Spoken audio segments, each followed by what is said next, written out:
ದೇವನಹಳ್ಳಿ ತಾಲೂಕು ಕೆಂಪೇಗೌಡ ಅಂತಾರಾಷ್ಟ್ರೀಯ ವಿಮಾನ ನಿಲ್ದಾಣ ಪೊಲೀಸ್ ಠಾಣಾ ವ್ಯಾಪ್ತಿಯ ಸಮೀಪ ಸರ್ವೆ ನಂಬರ್ 37/20 ರಲ್ಲಿ ರಘುರಾಮ್ ರವರ ಜಮೀನು ಇದ್ದು, ರಘುರಾಮ್ ಹಾಗೂ ಜಾನಕಿ ರಾಮ್ ರವರ ಭೂ ವಿವಾದ ಕೋರ್ಟಿನಲ್ಲಿದ್ದರೂ ಸಹ ಜಾನಕಿ ರಾಮ್ ಕಡೆಯವರು ಏಕಾಏಕಿ ಅತಿಕ್ರಮ ಪ್ರವೇಶ ಮಾಡಿ ತೆಂಗಿನ ಮರಗಳನ್ನು ಧ್ವಂಸ ಮಾಡಿ ಕೂಲಿ ಕಾರ್ಮಿಕರನ್ನು ಹೊಡೆದು ಓಡಿಸಿ ಭಯದ ವಾತಾವರಣವನ್ನು ಸೃಷ್ಟಿಸಿರುವ ಕ್ರಮವನ್ನು ಖಂಡಿಸಿ ಕೆಂಪೇಗೌಡ ಅಂತಾರಾಷ್ಟ್ರೀಯ ವಿಮಾನ ನಿಲ್ದಾಣ ಪೊಲೀಸ್ ಠಾಣೆಯಲ್ಲಿ ವಕೀಲರಾದ ರಾಘವೇಂದ್ರ ಅವರು ದೂರು ದಾಖಲಿಸಿದ್ದಾರೆ.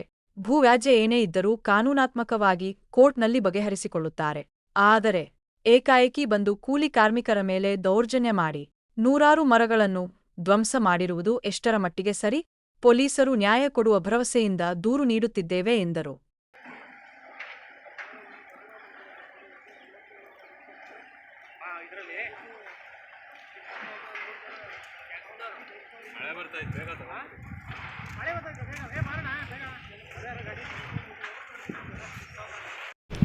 ಇದು ನಮ್ಮ ಕಕ್ಷಿದಾರರಾದಂಥ ರಘುರಾಮ್ ರವರ ಪ್ರಾಪರ್ಟಿ.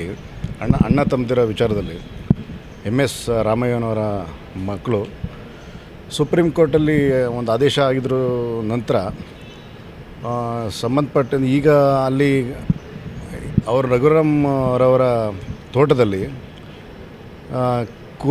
ಕೂಲಿ ಕೆಲಸ ಮಾಡ್ಕೊಂಡಿರ್ತಕ್ಕಂಥ ವ್ಯಕ್ತಿಗಳ ಮೇಲೆ ಅವ್ರ ಅಣ್ಣನವರಾದಂಥ ಜಾನಕಿರಾಮ್ ಮತ್ತು ಸಹಚರರು ದಬ್ಬಾಳಿಕೆ ದೌರ್ಜನ್ಯ ಮಾಡಿ ಅವರಿಗೆ ಹೊಡೆದು ಬಡಿದು ತೋಟದಿಂದ ಹೊರಗಡೆ ಕಳಿಸಿ ಮತ್ತು ರಘುರಾಮ್ರವರಿಗೆ ಸೇರಿರ್ತಕ್ಕಂಥ ಜಮೀನಿನಲ್ಲಿ ಸುಮಾರು 300ರಿಂದ 400 ತೆಂಗಿನ ಮರಗಳನ್ನು ಕತ್ತರಿಸಿ ಅವ್ರಿಗೆ ನಮ್ಮ ಕಕ್ಷಿದಾರಂಥ ರಘುರಾಮ್ರವ್ರಿಗೆ ಸೇರಿದ ಪ್ರಾಪರ್ಟಿನಲ್ಲಿ ನಾವು ತೋಟವನ್ನು ಸರ್ವನಾಶ ಮಾಡಿ ಈ ಕೂಲಿ ಕಾರ್ಮಿಕರಿಗೆ ಮನಬಂದಂತೆ ಥಳಿಸಿ ಅವ್ರಿಗೆಲ್ಲ ಜೀವ ಬೆದರಿಕೆ ಹಾಕಿರೋ ದಿಸೆಯಿಂದ ನಾವು ಇಲ್ಲಿ ಬೆಂಗಳೂರಿನ ನಮ್ಮ ಕೆಂಪೇಗೌಡ ಅಂತಾರಾಷ್ಟ್ರೀಯ ವಿಮಾನ ನಿಲ್ದಾಣ ಪೊಲೀಸ್ ಠಾಣೆಯಲ್ಲಿ ದೂರು ಕೊಡಲಿಕ್ಕೆ ಬಂದಿದ್ದೇವೆ. ಸರ್, ಎಷ್ಟು ಎಕರೆ ಜಮೀನಿದೆ ಸರ್? ಸುಮಾರು 600 ಎಕರೆ ಜಮೀನು. ಅದರಲ್ಲಿ ನಮ್ಮ ಕಕ್ಷಿದಾರಿಗೆ ಸಾಮಾನ್ಯವಾಗಿ ಸುಮಾರು 200-300 ಎಕರೆ ಹತ್ರ ಅವರಿದೆ. ಅದು ಪಾರ್ಟಿಷನ್ಸ್ ಮುಖಾಂತರ ಅದು ಇನ್ನೂ ಪೆಂಡಿಂಗ್ ಇದೆ. ಸರ್, ಟೋಟಲ್ ಪೆಂಡಿಂಗ್ ಇರೋದಾ ಇದೆಯಾ ಸರ್? ಹೌದು, ಪೆಂಡಿಂಗ್ ಇದೆ. ಟೋಟಲ್ ಪೆಂಡಿಂಗ್ ಇದೆ. ಇದು ಮುಂದಿನ ನಿರ್ಧಾರ ಏನು ಮಾಡಬೇಕು ಅಂತಿದ್ದೀರಿ ಸರ್? ಕಂಪ್ಲೇಂಟ್ ಕೊಟ್ಟರೆ ಬಗೆಹರಿಯುತ್ತಾ? ದೊಡ್ಡ ಮಟ್ಟದಲ್ಲಿ ನಡೆದಿದೆ ಇದು.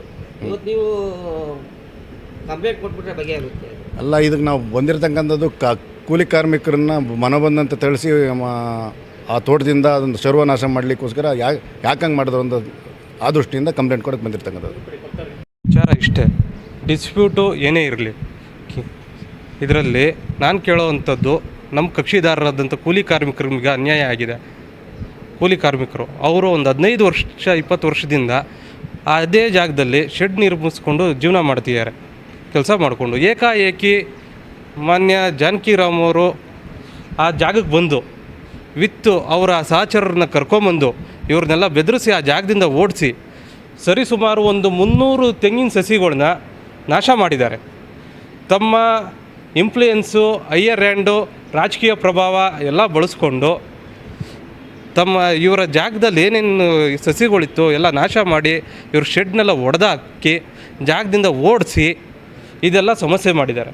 ನಮಗೆ ದೊಡ್ಡವರು ವಿಚಾರ ಅಂತ ನಮಗೆ ಸಮಸ್ಯೆ ಇಲ್ಲ, ನಮ್ಗೆ ಅದ್ರ ವಿಚಾರ ಬೇಡ. ನಮಗೇನಂದರೆ ಒಬ್ಬ ಕೂಲಿ ಕಾರ್ಮಿಕನಿಗೆ ಇಷ್ಟು ಅನ್ಯಾಯ ಮಾಡುವಂಥ ಅವಶ್ಯಕತೆ ಇದೆಯಾ ಸರ್? ಅದು ಇದೆ ಪಕ್ಕದಲ್ಲಿ. ಈ ಜಾಗನ ಕಬ್ಜಾ ಮಾಡೋದಕ್ಕೋಸ್ಕರ ಸುಪ್ರೀಂ ಕೋರ್ಟ್ ಏನು ಹೇಳಿದೆ, ಅವ್ರ ಕೇಸ್ನ ರಿಮ್ಯಾಂಡ್ ಬ್ಯಾಕ್ ಮಾಡಿ ಹೋಗಿ ಸಿವಿಲ್ ಕೋರ್ಟಲ್ಲಿ ನೋಡ್ಕೊಳ್ಳಿ ಅಂತ ಹೇಳಿದೆ. ಎಲ್ಲೂ ಸಹ ಇನ್ನೊಬ್ಬರು ಇರೋವಂಥ ಪೊಸಿಷನ್ನು, ಇನ್ನೊಬ್ಬ ಕೂಲಿ ಕಾರ್ಮಿಕ ಇರೋವಂಥ ಜಾಗನ ಹೋಗಿ ಅವರು ವ್ಯವಸಾಯ ಮಾಡ್ಕೊಂಡು ಆ ಜಾಗದಲ್ಲಿ ಇರಬೇಕಾದ್ರೆ ಆ ಜಾಗನ ಕಿತ್ಕೊಳ್ಳಿ ಅಂತ ಯಾವ ಕೋರ್ಟು ಆದೇಶ ಮಾಡಿಲ್ಲ. 50 ವರ್ಷದ ಮರಗಳು, ಸರಿಸುಮಾರು 50 ವರ್ಷಕ್ಕಿಂತ ಹೆಚ್ಚಾಗಿರುವಂಥ ಮರಗಳನ್ನ ಕಡಿಯೋವಂಥ ಅವಶ್ಯಕತೆ ಏನಿತ್ತು? ಅದರ ಫೋಟೋಗಳನ್ನ ಮತ್ತು ವಿಡಿಯೋನ ನಾನು ನಿಮಗೆ ಪ್ರೊಡ್ಯೂಸ್ ಮಾಡ್ತೀನಿ. ಅದು ಎಲ್ಲಿದೆ ಸರ್ ಜಾಗ? ಸರ್, ಈಗ ನಾವು ಕಂಪ್ಲೇಂಟ್ ಕೊಟ್ಟಿದ್ದೀವಿ.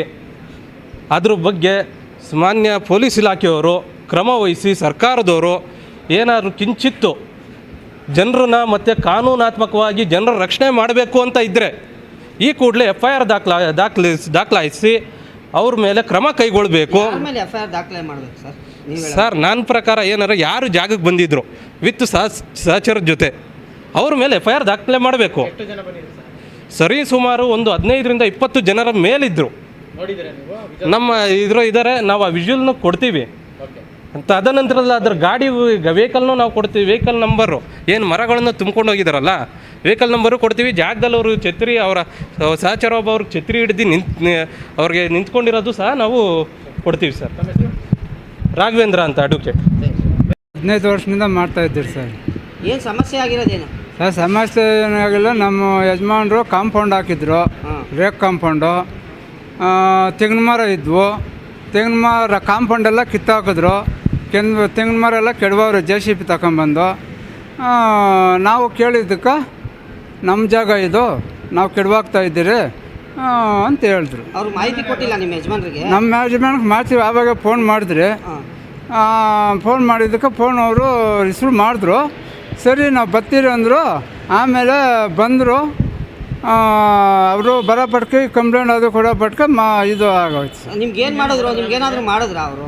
ಸರ್ ಅದೇ ಜಮೀನಿಂದ ಆಯ್ಸ್ಕೋರಿ ನೀವು, ನಾವು ಇಲ್ಲಿರ್ಬೇಡಿ, ನಮ್ಮದು ಜಾಗ ಅಂದರು ಅವರು. 37/20 ಅಂತ ಇಲ್ಲಿ ಬಂದ್ಬಿಟ್ಟು ನಾವು ಹಿಂಗೆ ಸಾಮಾನ್ಯವಾಗಿ ಓಡಾಡ್ಕೊಂಡಿರ್ತಿದ್ವಿ. ಅವಾಗ ಏನು ನಡೀತು ಅಂದರೆ, ಇಲ್ಲಿ ಒಂದು 15ರಿಂದ 20 ವರ್ಷದಿಂದ ಇಲ್ಲಿ ಕೆಲಸಗಾರರಿದ್ದರು.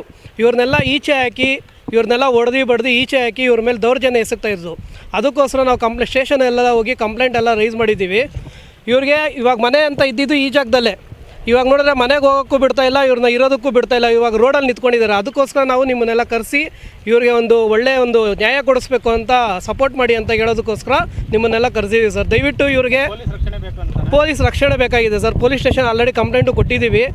ಅದ್ರ ಬಗ್ಗೆ ನಮಗೂ ಸೂಕ್ತ ನ್ಯಾಯ ಬೇಕಾಗಿದೆ ಇದ್ರ ಬಗ್ಗೆ. ಅದಕ್ಕೋಸ್ಕರ ಸರ್. ನಮ್ಮ ಹೆಸರು ಅಜಯ್ ಅಂತ.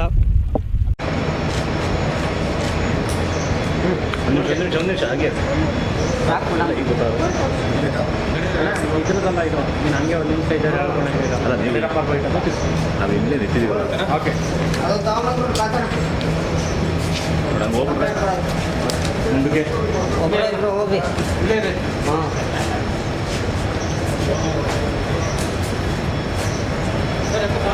ಬಂದೆ.